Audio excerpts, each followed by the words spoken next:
நம்முடைய வேத வசன தியானத்துக்காக கடந்து போகவும் தர்மையான நல்ல வேளையிலே எப்போதும் போல உத்தம கீதமாகிய உன்னத பாட்டை நமக்காக விளக்கி சொல்ல ஜோசப் சகாயராஜ் அவர்களை அன்போடு அழைக்கிறோம். கர்த்தருக்குள் பிரியமான சகோதர சகோதரர்களே, இந்த வாரம் உன்னத பாட்டை 17வது வாரமாக ஆராய்ந்து கொண்டிருக்கின்றோம். 3வது அத்தியாயத்தின் கடைசி 3 வசனங்களை இன்று ஆராயவிருக்கிறோம். அதோடு கூட 3ஆம் அத்தியாயத்தின் தொகுப்புரையாக சில காரியங்களை பார்க்க இருக்கின்றோம். கடந்த வாரத்திலே பார்த்தோம், நாம் சாலமோனின் வருகை என்பது அந்த சூலைமீத்து பெண் விவரிப்பது போன்ற சாலமோனின் வருகை என்பது 3ஆம் அதிகாரம் 6ஆம் வசனத்தில் தொடங்கி 11ஆம் வசனம் வரை இருப்பதா இருக்கிறது. அதில் 8ஆம் வசனம் வரை கடந்த வாரத்திலே பார்த்தோம். இன்றைக்கு 9ஆம் வசனத்தை தொடங்குகிறோம். வசனம் 9. சாலமோன் ராஜா தனக்கு லீபனோனின் மரத்தினால் ஒரு ரதத்தை பண்ணுவித்தார். வசனத்தின்படி சாலமோன் ராஜா தனக்கு எதை பண்ணுவித்தார் என்று பார்க்கும்போது, எபிரேய வேதாகமத்தில் இவ்வசனத்தில் பல்லக்கு என்பதற்குரிய வார்த்தை தான் பயன்படுத்தப்பட்டுள்ளது.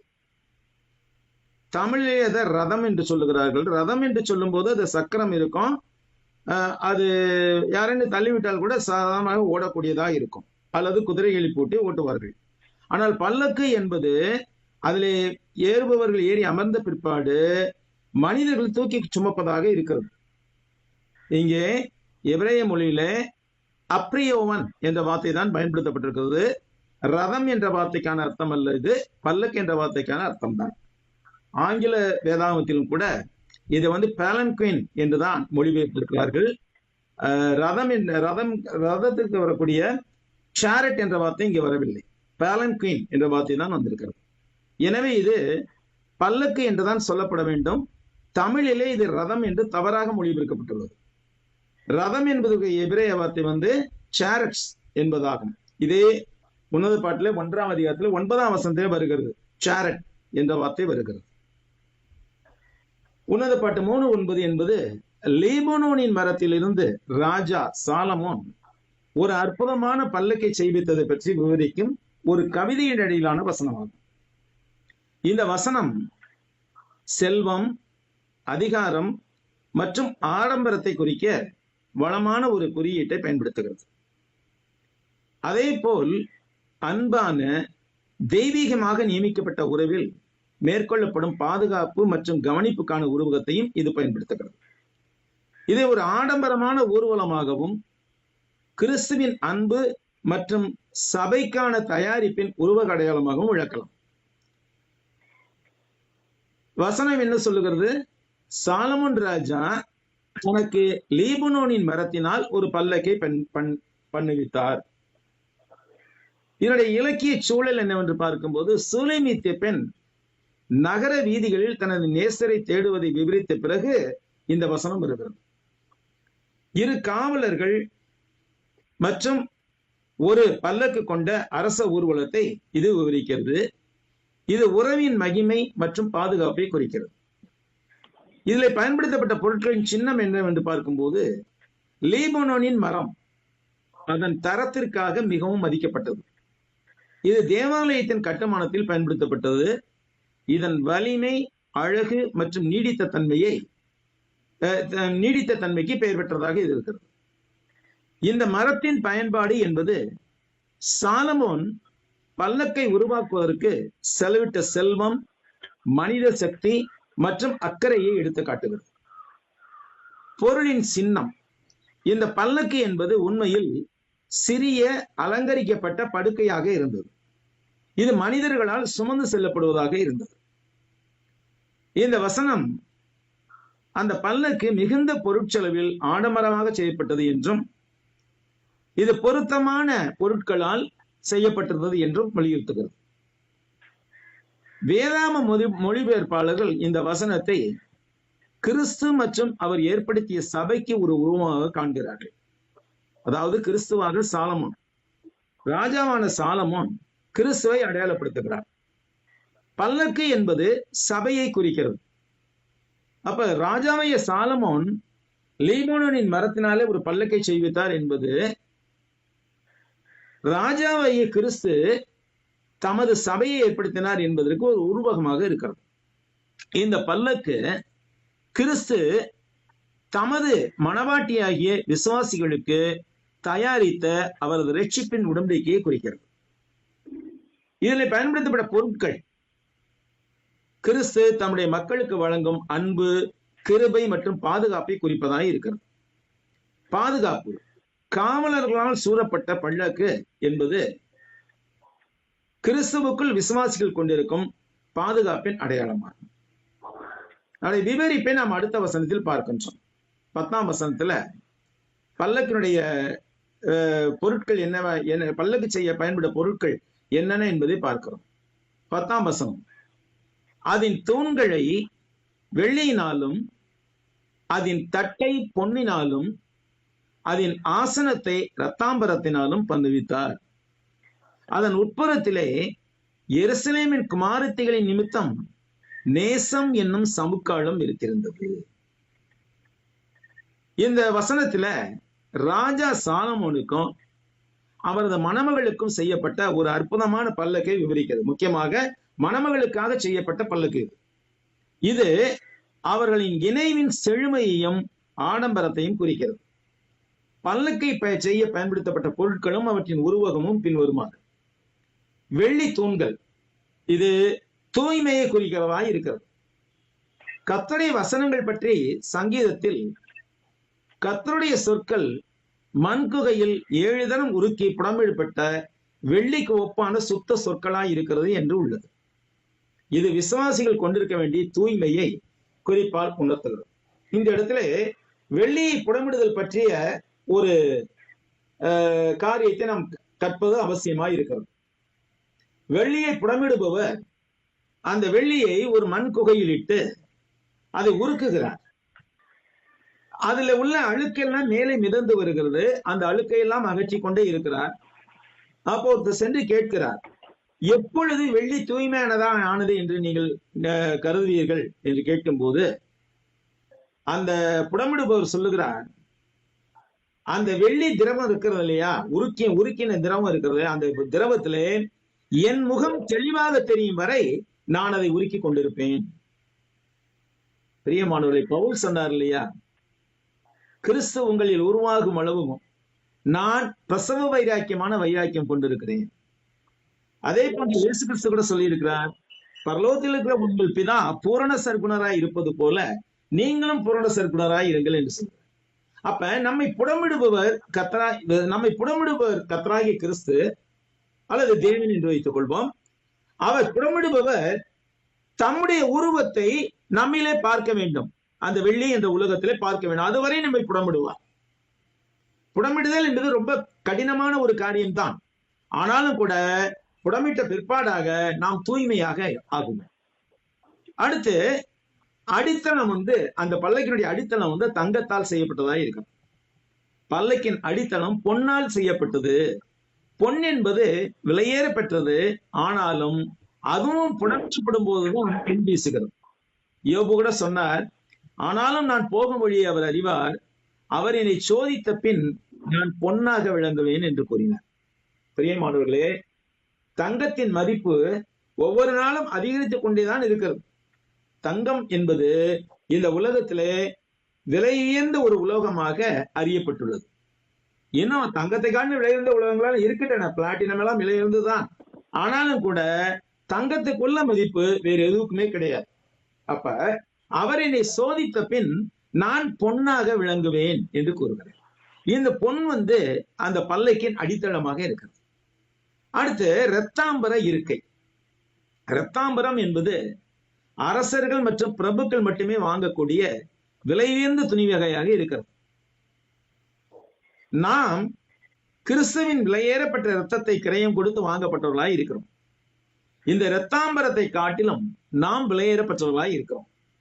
இந்த பல்லக்கிலே போடப்பட்டுள்ள இருக்கையானது ஒருவேளை கிறிஸ்துவின் ரத்தம் போன்ற சிகப்பானதா இருந்தாலும் இது ஒரு ராஜ மகிழ்ச்சியை குறிப்பதா இருக்கிறது. ஏனென்றால் அநேக பேர் சொல்லுவாங்க, இந்த கத்தோலிக்கல கூட என்ன செய்யறாங்க, பெரிய வெள்ளிக்கிழமை வெள்ளிக்கிழமை வச்சுட்டு அழுன்னு அழுவாங்க. எதுக்காக? இயேசு செத்து போயிட்டாரு. ஆனா அவர் மரிக்காவிட்டால் நமக்கு மீட்பு கிடையாது. அப்ப அவர் மரணம் என்பது மரணத்தோடு முடிந்திருந்தால் அது ஒரு துக்கமான நிகழ்வு. ஆனால் மரணத்துக்கு பிற்பாடு அவர் உயிரோடு எழுந்து வந்தார் என்பதனாலே அவருடைய மரணமும் கூட ஒரு மகிழ்ச்சியான விஷயம்தான். ஏனென்றால் அவருடைய மரணத்திலே தான் நமக்கு மீட்பு இருக்கிறது. இது அதை குறிக்கிறது என்று சொல்லலாம். அடுத்து நேசம் என்னும் சமுக்காலம். சமுக்காலம் என்னது? கீழே விரிக்கிற விரிப்பு, கார்பெட் அப்படின்னு சொல்றாங்க. எருசலேம் பெண்கள் நேசர் மீது கொண்டுள்ள அன்பு என்பது இங்கே பல்லக்கின் உள்ளே விரிக்கப்படும் தரை விரிப்பாக சித்தரிக்கப்பட்டுள்ளது. ஆக கிறிஸ்து மட்டும் நம்ம மேல் அன்பு கூறவில்லை, விசுவாசிகளும் கிறிஸ்துவின் மீது அன்பு கூறவர்களாய் இருக்கிறோம். அந்த அன்பானது அந்த பல்லக்கில் விரிக்கப்பட்ட சமுக்காலம் போன்ற ஒரு விஷயமாக கருதப்படுகிறது. மேற்கண்ட குறியீட்டு பொருட்களை பயன்படுத்தி நேசர் தம் மணவாட்டின் மீது கொண்டுள்ள அன்பின் தரம் மற்றும் பாதுகாப்பு ஆகியவை விவரிக்கப்படுகிறது. எருசலேமின் மகள்கள் தங்கள் அன்பால் பதிக்கப்பட்ட உட்புறம் என்பது அன்பு மற்றும் பக்தியுடன் நாம் கிறிஸ்துவின் உறவை கொண்டாடுவதிலும் வளர்ப்பதிலும் நமது, அதாவது சபை என்ற சமூகத்தின் பங்கை குறிப்பதாய் இருக்கிறது. இவ்வசனத்தின் ஒட்டுமொத்த விளக்கத்தை பார்க்கும்போது, மனித அன்பின் ரீதியாக பார்க்கும்போது, மனித மட்டத்தில் இந்த வசனம் ஒரு ஆணுக்கும் ஒரு பெண்ணுக்கும் இடையிலான உறுதியான மற்றும் அன்பான திருமண அழகையும் பாதுகாப்பையும் கொண்டாடுகிறது. பரஸ்பர நம்பிக்கை, பரஸ்பர மரியாதை மற்றும் பரஸ்பர அன்பு என்பது ஒரு தேர்வு செய்யப்படும் செயல் என்று இந்த வசனம் எடுத்து காட்டுகிறது. ஆனால் ஆவிக்குரிய வகையை பார்க்கும்போது இது கிறிஸ்துவுக்கும் அவரது சபைக்கும் இடையிலான அன்பிற்கான ஒரு உருவகமாகவும் பரவலாக விளக்கப்படுகிறது. ஆடம்பரமான பல்லக்கு என்பது கிறிஸ்துவின் அன்பையும் அவரது மணமகளான திருச்சபைக்காக அவர் செய்த ஏற்பாட்டையும் குறிக்கிறது. எருசலேமின் மகள்கள் இந்த அன்பை உருவாக்கவும் பிரதிபலிக்கும் உதவும் விசுவாசிகளை குறிப்பவர்களாய் இருக்கிறார். அடுத்த இந்த அத்தியாயத்தின் கடைசி வசனம், சீயோன் குமாரத்திகளே, நீங்கள் புறப்பட்டு போய் ராஜாவாகிய சாலமோனின் கல்யாண நாளிலும் மனமகிழ்ச்சியின் நாளிலும் அவருடைய தாயார் அவருக்கு சூட்டின முடியோடு இருக்கிற அவரை பாருங்கள். முடி என்றால் கிரீடம். இந்த வசனத்தை பேசுவது யார்? யாரிடம் பேசப்படுகிறது? சூலைமீத்து பெண் இந்த வசனத்தை சீயோன் குமாரத்திகளிடம் பேசுகிறாள். இவ்வசனத்தின் உருவகங்களை விளக்கி பார்ப்போம். உன்னத பாட்டு 3:11 என்பது சாலமோன் ராஜா தனது திருமண நாளில் தனது தாயார் கொடுத்த கிரீடத்தை அணிந்திருப்பதை காண ஒரு அழைப்பாக இருக்கிறது. இது அவரது திருமணத்தின் மகிழ்ச்சியையும் மகிமையும் குறிக்கிறது. இது பல வழிகளில் விளக்கப்படுத்தப்படுகிறது. உண்மையில் ஒரு அரச திருமண காட்சியாக, கிறிஸ்துவின் வெற்றியின் அடையாளமாக மற்றும் புதிய ஏற்பாட்டில் வெளிப்படுத்த விஷயம் சொல்வது போல ஆட்டுக்குட்டியின் திருமண விருந்துக்கு இணையாக தேவன் தம் மக்கள் மீது கொண்ட மகிழ்ச்சி மற்றும் அன்பின் உருவகமாக இது காணப்படுகிறது. இந்த வசனம் கொண்டாட்டம், அரச அதிகாரம் மற்றும் மனித மற்றும் தெய்வீக அன்பு மற்றும் ஒற்றுமையின் அழகு ஆகியவற்றின் அர்த்தங்களை எடுத்துக்காட்டுகிறது. நேரடி விளக்கம் என்னவென்று பார்க்கும்போது, இந்த வசனம் சாலமன் ராஜாவின் திருமணத்தின் போது நடைபெற்ற ஒரு கொண்டாட்டத்தை விவரிக்கிறது என்று கூறப்படுகிறது.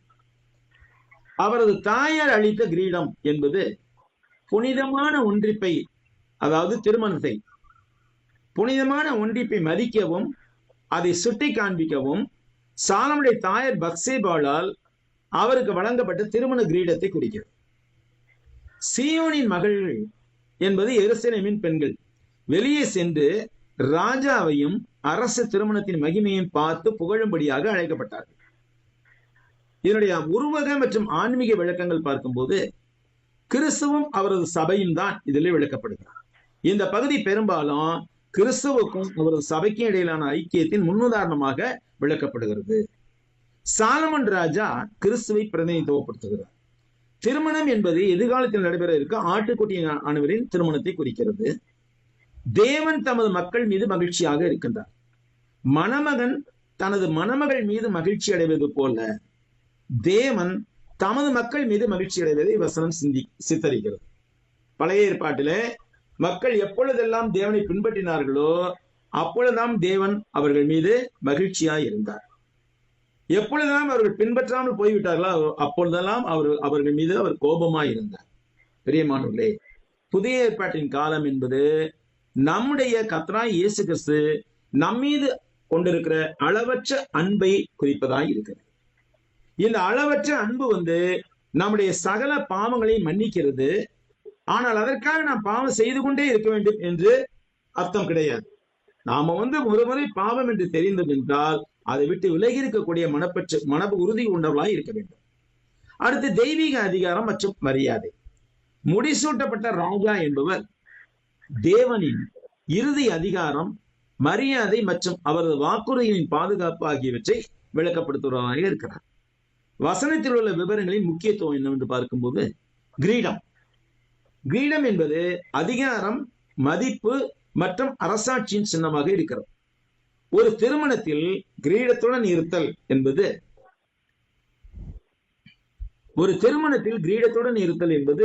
அரச மகிமையுடன் திருமண மகிழ்ச்சியை இணைக்கிறது. அவரது தாய் அவருக்கு சூட்டினாள். இந்த விவரம் கொண்டாட்டத்தின் உறவு மற்றும் குடும்ப அம்சத்தை வலியுறுத்துகிறது. இது ஒரு அரசியல் நிகழ்வை விட அதிகமான மதிப்புடையதான். ஏனென்றால் ராஜா வீட்டு திருமணம் என்று சொல்லும் போது அது அரசியல் ரீதியானது என்று பார்க்கப்பட்டது. ஆனால் அதை காட்டிலும் மிக மதிப்புடையதாக இருக்கிறது நாம் கிறிஸ்துவோடு கொண்டுள்ள உறவு. புறப்பட்டு போய் பாருங்கள் என்று சொல்லுகிறேன். விசுவாசிகள் தங்கள் வாழ்க்கையிலும் வரலாற்றிலும் தேவனின் பணியையும் அதன் அழகையும் மகிமையும் தீவிரமாக கண்டு சிந்திக்க வேண்டும் என்பதற்கு இது ஒரு அழைப்பாக இருக்கிறது. இப்போ 3ஆம் அத்தியாயத்தின் அடையாளத்துவம் பற்றி சற்றே பார்ப்போம். இரவு நேர தேடு. பெண் தனது படுக்கையில் நேசர் இல்லாததால் இரவு முழுவதும் நகருக்குள் அவரை தேடி தெரிதல் என்பது அவருடைய ஆழ்ந்த ஏக்கம், சுறுசுறுப்பான நாட்டம் மற்றும் தனது நேசரை கண்டுபிடிப்பதற்கான அர்ப்பணிப்பு ஆகியவற்றை குறிக்கிறது. ஒரு பெண் தன் நேசரை இரவு நேரத்தில் நகரத்தில் தேடுதல் என்பது மனித ஆத்துமா தேவனை மற்றும் கிறிஸ்துவை பாவம் என்ற இருள் சூழ்ந்த இவ்வுலகம் என்ற நகரத்தில் தேடுதலை அர்த்தப்படுத்துகிறது. இது தேடுதல் என்ற செயலானது ஏக்கத்துடனும் விடாமுயற்சியுடனும் செய்யப்படுகிறது. நகர காவலாளிகள். இந்த உருவகங்கள் விழிப்புணர்வு, பாதுகாப்பு மற்றும் அதிகாரத்தை குறிக்கின்றன. சமூகத்தை வழிநடத்தும் மற்றும் பாதுகாக்கும் பணியில் ஈடுபட்ட பழைய ஏற்பாட்டின் ஆன்மீக தலைவர்கள் மற்றும் தீர்க்கதரிசிகளை குறிக்கிறது. மேலும் கிறிஸ்தவ யுகத்தில் இது சபையின் மூப்பர்கள், உதவிக்காரர்கள், போதகர்கள் ஆகியோரை குறிக்கிறது. பெண்ணானவள் அவர்களை விசாரித்து அறிதல் என்பது வழிகாட்டுதல் அல்லது ஞானத்திற்கான ஆத்மாவின் தேடலை குறிக்கிறது. சாலமன் மன்னரின் அரச ஊர்வலம். இது ஒரு அரசு திருமணத்தின் பிரதிநிதித்துவமாக உள்ளது மற்றும் இது ஒரு பொது கொண்டாட்டமாகவும் அன்பிற்கான அதிகாரப்பூர்வமான அங்கீகாரத்தையும் குறிக்கிறது எனலாம். மற்றும் சாலமன் மன்னரின் அரச ஊர்வலமானது நேசம் மற்றும் கம்பீரத்தின் பொது கொண்டாட்டம் ஆகியவற்றை உள்ளடக்கியது. ஊர்வலம் ஆடம்பரத்தின் சின்னங்களுடன் விவரிக்கப்படுகிறது. எடுத்துக்காட்டாக சாலமன் ராஜா செய்வித்த பல்லக்கு அன்பின் மகத்துவத்தையும் மரியாதையையும் குறிக்கும் அடையாளமாகும். பல்லக்கு என்பது வேலைக்காரர்களால் சுமந்து செல்லப்படும் ஆடம்பரமான ஒரு சிறிய வண்டில் போன்று இருக்கிறது. இது நேசர் தன்னுடைய பிரியை மீது, மணவாட்டியின் மீது காட்டும் அன்பின் மகிமை, அழகு மற்றும் மரியாதையும் அதோடு கூட அதை செய்வித்த மணமகனின் கம்பீரத்தையும் குறிக்கிறது. ஊர்வலத்தில் மனம் வீசும் வெள்ளைப்போளம், சாம்பிராணி போன்ற பொருட்கள் இருந்தன. இவை மணவாட்டியின் அழகு மற்றும் உணர்வு ரீதியான இயல்பையும் திருமண வைபவத்தையும் குறிப்பதாய் இருக்கிறது.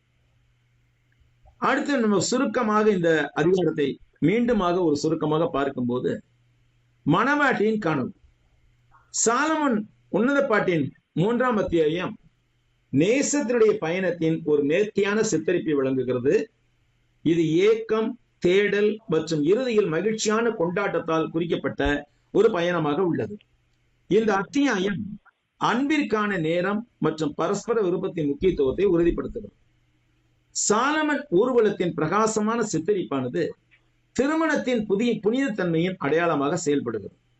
தோழமையின் மதிப்பு, அன்பின் புனிதத்தன்மை மற்றும் தெய்வீகத்துடனான நமது உறவுடன் இணைக்கப்பட்ட ஆன்மீக உருவங்களை இது நினைவூட்டுவது.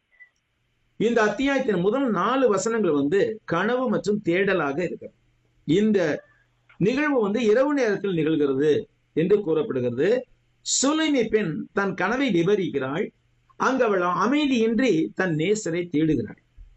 அவள் நகரத்தின் தெருக்களிலும் சந்திகளிலும் சுற்றி திரிகிறாள். தன் இதயம் நேசிக்கும் ஒருவரை உறுதியுடன் தேடுகிறாள். அவள் இறுதியில் தன் நேசரை கண்டுபிடித்து தன் தாயின் வீட்டிற்கு அவரை அழைத்து வரும் வரை அவரை விடாது பற்றி கொள்கிறார். அடுத்த 5வது வசனம் எருசலேமின் மகள்களுக்கு கூறப்பட்டது. மீண்டும் ஒரு முறை நேசர் எருசலேமின் பெண்களிடம் அன்பின் புனிதத்தன்மையையும் அதன் நேரத்தின் முக்கியத்துவத்தையும் வலியுறுத்தி தனது மனதிற்கு நேரம் வருவரை எழுப்ப வேண்டாம் என்று கட்டளையிடுகிறார். இந்த காரியம் மீண்டுமாக நாம் ஏற்கனவே பார்த்ததுதான். மீண்டுமாக நம்ம வாலிபர்களுக்கும் வாலிப பெண்களுக்கும் மிகவும் பயனுள்ள வசனமாக இருக்கு. ஏனென்றால் குறிப்பிட்ட நேரம் வருவரை அவர்கள் காத்திருக்க வேண்டியது அவசியமாக இருக்கிறது. இன்றைக்கு பார்த்தால் இளைஞர்கள் இளம்பெண்கள் 14, 13 வயதிலேயே காதல் என்ற ஒரு கொடிய நோய் வசப்படுகிறார்கள். அப்ப அவர்களுடைய இலட்சியம் எல்லாம் மாறி போய் விடுகிறது. அவர்கள் தங்களுடைய இலக்கை தொடராமல் தேவன் அவர்களுக்கு நிர்ணயித்த இலக்கை தொடர முடியாமல் போய்விடுகிறது. அப்போ நேரம் வருவரை உணர்வுகளை அடக்கி ஆள கற்றுக்கொள்ள வேண்டும் என்று நம்முடைய வாலிபர்களுக்கும் வாலிப பெண்களுக்கும் நாம் போதிப்பது அவசியமாக இருக்கு. வசனம் 6-11 பார்க்கும்போது சாலமோனின் ஊர்வலம். வனாந்திரத்திலிருந்து வெளியே வரும் சாலமோனின் திருமண ஊர்வலத்தை பற்றிய ஒரு பிரம்மாண்டமான விளக்கத்துடன் இந்த அத்தியாயம் முடிவடைகிறது. அவரது திருமண நாளில் அவரது தாயார் அவருக்கு கொடுத்த கிரீடத்துடன் சாலமன் சித்தரிக்கப்படுகிறார். இது திருமண இணைப்பின் மகிழ்ச்சியையும் கொண்டாட்டத்தையும் குறிக்கிறது. சாலமன் உணரப்பட்ட அத்தியாயம் 3 என்பது நேசத்தில் இருக்கும் 2 நபர்களுக்கிடையே இருக்கக்கூடிய ஆழ்ந்த இயக்கத்தின் அழகான கவிதை ஆய்வு ஆகும். இந்த அத்தியாயத்தில் சுலைமி பெண் தனது நேசருக்கான தனது கனவு போன்ற தேடலை தெளிவாக விவரிக்கிறார். இது திருமண இணைப்பின் புனிதத்தன்மையையும் கொண்டாட்டத்தையும் குறிக்கும் ஒரு பிரம்மாண்டமான அரச ஊர்வலத்தின் உச்சகட்டத்தை அடைகிறது. இதன் பாடல் வரிகள் மற்றும் அன்பின் உணர்ச்சி மிக்க வெளிப்பாடுகள் மூலமாக மனித ஆசையின் சாராம்சம், அன்பின் தீவிரம் மற்றும் பெரும்பாலும் தெய்வீக அன்புடன் பிணைக்கப்பட்ட ஆன்மீக உருவங்களை உள்ளடக்கியது. அடுத்து பார்க்கும்போது அன்பை தேடுதல். இரவில் மணமகள் தன் நேசரை தேடுவது என்பது கிறிஸ்துவுடன் ஐக்கியப்படுவதற்கான ஆத்மாவின் ஆழ்ந்த இயக்கத்தை குறிக்கிறது. இது தேவனை ஆர்வத்துடனும் விடாமுயற்சியுடனும் தேடுவதன் முக்கியத்துவத்தை எடுத்து காட்டுகிறது. அடுத்து சமூகத்தின் பங்கு. காவலாளிகளுடன் மணமகள் தொடர்பு கொள்வது நமது ஆன்மீக பயணத்தில் நம்மை வழிநடத்துவதிலும் ஆதரிப்பதிலும் ஆன்மீக தலைவர்கள் மற்றும் சமூகத்தினரின் பங்கை குறிக்கிறது. கண்டுபிடித்ததில் மகிழ்ச்சி. தனது நேசரை கண்டடைவதில் மணமகள் மகிழ்ச்சி அடைவது கிறிஸ்துவை சந்தித்து அவர் முன்னிலையில் இருப்பதன் மூலம் வரும் நிறைவையும் அமைதியையும் பிரதிபலிக்கிறது அல்லது முன்னுரைக்கிறது. அன்பின் பாதுகாப்பு. சாலமோன் அன்பின் நிமித்தமாக அந்த பல்லக்கை செய்வித்தார். கிறிஸ்து தம் மக்கள் மீது கொண்ட அன்பின் நிமித்தமாக சபையை கட்டி எழுப்பினார். சாலமோனின் பல்லக்கு மற்றும் அதை சுற்றி காவல் இருக்கும் வலிமை மிக்க மனிதர்களின் உருவகம் திருமணத்திலும் கிறிஸ்துவுடன் ஒரு உறுதியான உறவில் காணப்படும் பாதுகாப்பு மற்றும் பாதுகாப்பையும் குறிக்கிறது. திருமண உறவிலே கணவனும் மனைவியும் நன்றாக வாழ்வதற்கு கணவன் மனைவிக்கு பாதுகாப்பை அளிக்கிறார். அதே போன்று கிறிஸ்துவன நமது உறவில் நாம் நல்லவர்களை இருப்பதற்காக கிறிஸ்து சபை என்ற ஒரு பாதுகாப்பு அமைப்பை குறிக்கிறார். சபைக்குள்ளாக 1000 பிரச்சனைகள் இருக்கலாம், 1000 குழப்பங்கள் இருக்கலாம். ஆனால் சபை என்பதுதான் ஒரு பாதுகாப்பான இடமாக இருக்கு. நம்முடைய ஆத்மாவிற்கு ஒரு பாதுகாப்பான இடமாக இருக்கு. சபை இல்லாத மனிதன் அல்லது சபையில் ஈடுபாடு கொள்ளாத ஒரு மனிதன் 2 பேரும் ஒண்ணுதான். சபையில இருந்தாலும் ஈடுபாடு இல்லாம இருந்தாக்க அந்த ஆளு இல்லைன்னு தான் அர்த்தம். சபையில ஈடுபாடு இல்லாத மனிதனும் சபையில இல்லாத மனிதர்களும் உண்மையிலேயே அனாதைகள். அப்ப சபை என்பது கிறிஸ்து தம்முடைய மனவாட்டியாகிய நமக்காக கட்டிய பல்லக்கு. அந்த பல்லக்கில இருக்கும் போதுதான் நமக்கு எல்லா விதமான உதவியும் ஒத்தாசையும் ஆதரவும் அன்பும் கிடைக்கிறது. அடுத்து நடைமுறை பயன்பாடுகள். தேவனை விடாமுயற்சியுடன் தேடுதல். மணவாட்டி தன் நேசரை தேடியது போலவே ஜெபம், வழிபாடு மற்றும் அவருடைய வார்த்தை படிப்பது ஆகியவற்றின் மூலமாக கிறிஸ்துவுடனான ஆழமான உறவை நாம் தீவிரமாக தேட வேண்டும். ஆன்மீக சமூகத்தை மதித்தல். நமது ஆன்மீக வளர்ச்சி மற்றும் பயணத்தில் நம்முடைய மூப்பர்கள், உதவிக்காரர்கள், ஊழியர்கள் ஆகிய பங்கை உணர்ந்தவர்களாக நம்முடைய ஆன்மீக வழிகாட்டிகள் மற்றும் ஆவிக்குரிய சமுதாயத்துடன் ஈடுபடுதல் மற்றும் வழிகாட்டுதலை தேடுதல் ஆகியவற்றில் நாம் ஈடுபட வேண்டும். ஏனென்றால் அந்த மதிப்பு இல்லை என்றால் சபை பிரயோஜனமற்றதாக இருக்கிறது. சபையில ஒருவரை ஒரு கனமண்ண கற்றுக்கொள்ள வேண்டும், ஒருவரை ஒரு மதிக்க கற்றுக்கொள்ள வேண்டும். இது அத்தனை எப்படி மாறி போகிறது என்றால், பணம் என்ற ஒரு விஷயத்தை, செல்வாக்கு என்ற ஒரு விஷயத்தை, இந்த உலகத்தின் காரியங்களை முதலிடத்தில் கொடுக்கும் போது இது அத்தனை மாறி போகிறது.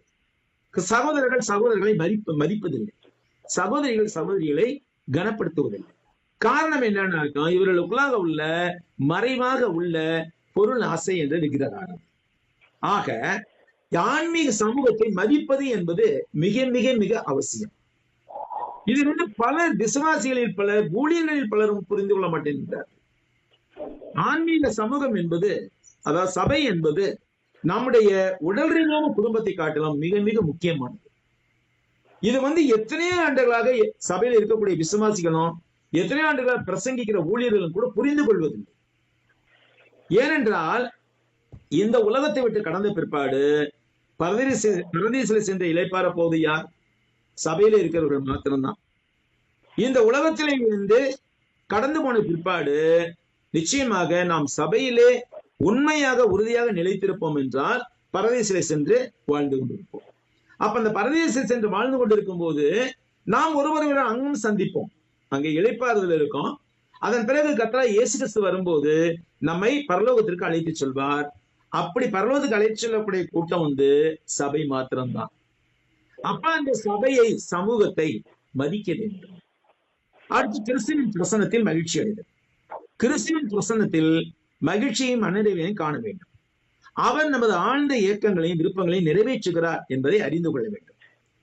அடுத்து உறுதியாக தழுவிக் கொள்ளுதல். திருமணத்திலோ அல்லது கிறிஸ்துவனுடன் நமது உறவிலோ உறுதியான மற்றும் உண்மையுள்ள உறவிலிருந்து வரும் பாதுகாப்பை தழுவிக் கொள்ள வேண்டும். என்றால் இது சாதாரணமானதல்ல. கிறிஸ்துவுக்கும் நமக்குள்ள உறவு என்பது சாதாரணமானதல்ல. ஒரு திருமணத்தை காட்டிலும் மிகவும் மேன்மையானது. ஆன்மீக மைல் கற்களை கொண்டாட வேண்டும். மைல் கற்கள் என்றால் என்ன? ஒவ்வொரு ஸ்டெப் பை ஸ்டெப்பா தாண்டி போயிட்டு இருக்கோம். சின்ன பிள்ளையா இருக்கிறோம், அப்ப மத்தவங்க பிரசங்கிப்பதை பார்த்து அதிசயப்படுகிறோம், ஆச்சரியப்படுகிறோம். அப்புறம் நம்ம வளர்கின்றோம். வளர்ந்து ஒருவேளை நமக்கு போதித்தவர்களை போல அல்லது ஒருவேளை நமக்கு போதித்தவர்களை அதிகமாகவே நாம் பிரசங்கம் பண்ணுகிறோம். இதெல்லாம் ஒரு மைல் கற்கள். இந்த திருமண ஆண்டு விழாக்களை கொண்டாடுவது போல நாமும் கூட நம்முடைய ஆவிக்குரிய மைல் கற்களை கொண்டாட வேண்டும், நினைவு கூற வேண்டும்.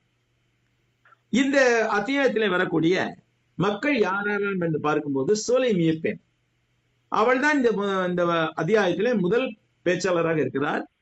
சூலைமியம் என்பது எபிரேய வேர்ச்சொல். சாலமன் என்ற பெயருக்கு ஒத்த அமைதியான முழுமையான தொடர்புடையது என்பதை குறிக்கிறது. சூலைமித்திய பெண், சாலமன், இந்த இரண்டுமே ஒரே எபிரேய வேர்ச்சொல்லிலும் வந்தவை. அடுத்து நேசர்.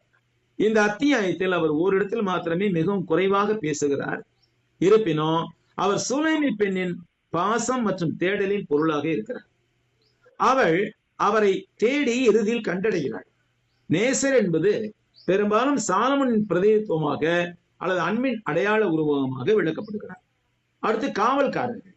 மூணாவது குறிப்பிடப்பட்டுள்ள இவர்கள், அதாவது சாலனுடைய மஞ்சத்தை சுற்றி இருக்கிற 60 சுலைமியத்தை பெண் நகரத்தில் தேடும் போது அங்கே காவல் காத்து கொண்டிருந்தனர். அவர்கள் நகரத்தில் சுற்றுபவர்கள் என்று விவரிக்கப்படுகிறார்கள். காவலாளிகள் என்பதற்கான எபிரேய சொல் பாதுகாவலர் அல்லது விழிப்புணர்வு என்று அர்த்தப்படுகிறது. அடுத்து எருசலேமின் மகள்கள். 5வது வசனத்தில் மறைமுகமாக குறிப்பிடப்பட்டுள்ள இவர்கள் சூலைமை பெண் விரும்பும் வரை அவளை எழுப்ப வேண்டாம் என்ற நேசரின் கட்டளை நிறைவேற்றும் பார்வையாளர்களாக இருக்கிறார்கள். இவர்கள் பெரும்பாலும் பெண்களின் கூட்டுக்குழுவாக காணப்படுகிறார்கள். இவர்கள் விரிவடையின் நேச உறவை கண்டு அதற்கு பதில் அளிக்கிறார்கள். அடுத்த நிறைவாக சாலமன் ராஜா. 7 மற்றும் 9 வசனங்களில் குறிப்பிடப்பட்டுள்ள இவர் ஒரு அரச ஊர்வலத்தில் சித்தரிக்கப்படுகிறார். இவரது மகத்துவத்தையும் பரிவாரங்களின் சிறப்பையும் எடுத்து காட்டுகிறார். சாலமன் என்ற எபிரேய பெயர் சமாதானம் என்பதற்கான சாலம் என்ற மூலவார்த்தையிலிருந்து வந்ததா இருக்கு. இடங்கள் என்னென்ன இடங்கள் இதில் பார்த்தோம் இந்த அத்தியாயத்துல? தெருக்கள் மற்றும் சந்திகள். சாலமன் பாட்டு 3:2 மணமகள், நான் எழுந்து நகரத்தின் வீதிகளிலும் தெருக்களிலும் திரிந்து என் ஆத்தும நேசரை தேடுவேன் என்றேன், தேடியும் நான் அவரை காணவில்லை என்று முதலில் கூறினார். தெருக்கள் மற்றும் சந்திகள் என்பவை மணமகள் தம் நேசரை தேடும் நகரத்தின் பொது பகுதிகளை குறிக்கின்றன. தெருக்கள் சந்திகள் என்பதற்கான எபிரேய வார்த்தை திறந்த வெளியான பொதுவான இடங்களை குறிக்கிறது. இது மணமகளுடைய தீவிரமான மற்றும் பொதுவான தேடலை குறிப்பதாக இருக்கிறது. நகரம் மணமகள் தேடுவதற்கான பரந்த அமைப்பாக உன்னதப்பாட்டு 3:2 இந்த நகரம் குறிப்பிடப்பட்டிருந்தது. சமூகம் மற்றும் நாகரிகத்தின் இடத்தை குறிப்பதாக இருக்கிறது. மணமகள் தன் நேசரை தேடும் இடத்தின் கட்டமைக்கப்பட்ட மற்றும் மக்கள் தொகை கொண்ட ஒரு சூழலை பிரதிபலிக்கிறார். அடுத்த சாலமோனின் மஞ்சம் இருக்கிறது, ஒரு இடம். இதுவும் மஞ்சம் என்றால் படுக்கை. உன்னதப்பாட்டு 3:7 இதோ சாலமுடைய மஞ்சம், இஸ்ரவேலின் சௌரியவான்களில் 60 சௌரியவான்கள் அதை சுற்றி இருக்கிறார்கள் என்று வாசிக்கிறோம். இந்த 60 சௌரியவான்கள் யார் என்பதை குறித்து ஏற்கனவே நாம் பார்த்து விட்டோம். மஞ்சம் என்பது எபிரேய மொழியில் மிட்டா என்று அழைக்கப்படுகிறது. இது அரச மகிமை மற்றும் பாதுகாப்பின் அடையாளமாக இருக்கிறது. இது சாலமன் ராஜாவுடன் தொடர்புடைய ஆடம்பரத்தையும் பாதுகாப்பும் குறிப்பதாக இருக்கிறது. பிரியமானவர்களே, இத்துடன் அத்தியாயம் 3க்கான விளக்கவுரை முடிகிறது. நாம் கர்த்தருக்கு சித்தமானால் அடுத்த வாரம் 4வது அத்தியாயத்தை தொடங்குவோம். நன்றி சகோதரர்களே, நன்றி சகோதரர்களே. அருமையான நல்ல வேலைக்காக நாம் உத்தமகீதத்தின் நல்ல அருமையான வசனங்களை கொண்டு பிதாவே நல்ல முறையிலே அறிவித்தார். மணவாட்டி மணவாளன் என்பதை குறித்து மிகவும் விளக்கமாக கூறினார். அதை கிறிஸ்துவ ஜீவித்தில் இருக்கிறவர்கள் மிகவும் சந்தோஷமாக சமாதானமாக இருக்க வேண்டும் என்பதை அவர் எடுத்து கூறினார். அதற்காக தேவன் அவர்கள் ஆசீர்வதிப்பாராக. அவருடைய ஊழியத்தை தேவன் வேண்டி உதவிகள் ஆசிரியம் கொடுத்து இன்னும் மென்மேலும் உயர்த்துவாராக. அதற்காக நாம் அனைவரும் ஜெபிப்போமாக. இந்த அருமையான வேலையிலே